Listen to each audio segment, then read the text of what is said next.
Okay, so here's part 2 to my why are Christians against abortion.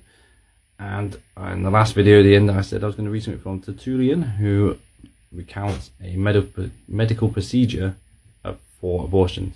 And bear in mind, this is being written around 210 AD.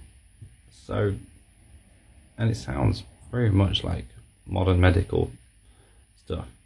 So we get into it. Among surgeons' tools, there is a certain instrument that is formed with a nicely adjusted flexible frame for first of all opening the uterus and then keeping it open. It also has a circular blade by means of which the limbs within the womb are dissected with careful but unflinching care. Its last appendage is a blunted or covered hook by which the entire fetus is extracted by violent delivery. There is also a copper needle or spike by which the actual death is brought about in this treacherous robbery of life. From its infanticide function, they give it the name killer of the infant, which infant, of course, had once been alive.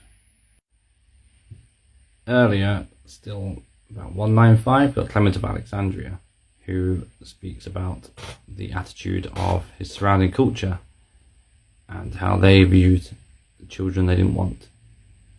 He says, although keeping parrots and curlews, the pagans do not adopt the orphan child. Rather, they expose the children who are born at home. Yet they take up the young of birds, so they prefer irrational creatures to rational ones. I find this interesting because there's lots of studies and things out lately, even just basic polls you can do on social media, that show that people prefer dogs to humans. And it just shows that people's attitudes haven't changed in nearly 2,000 years. They would rather take a dog home, or a parrot in this quote, than adopt a child that is in need. Or they would use horrible medical procedures like Tertullian recounts, which, as far as I'm aware from what I've read about modern abortion, doesn't sound that different. It's still a violent way of dissecting a child inside the womb. The Apostolic Constitutions, which was written around, or compiled, about 390, says, "You shall not slay your child by causing abortion, or kill the baby that is born. For everything that is shaped has received a soul from God.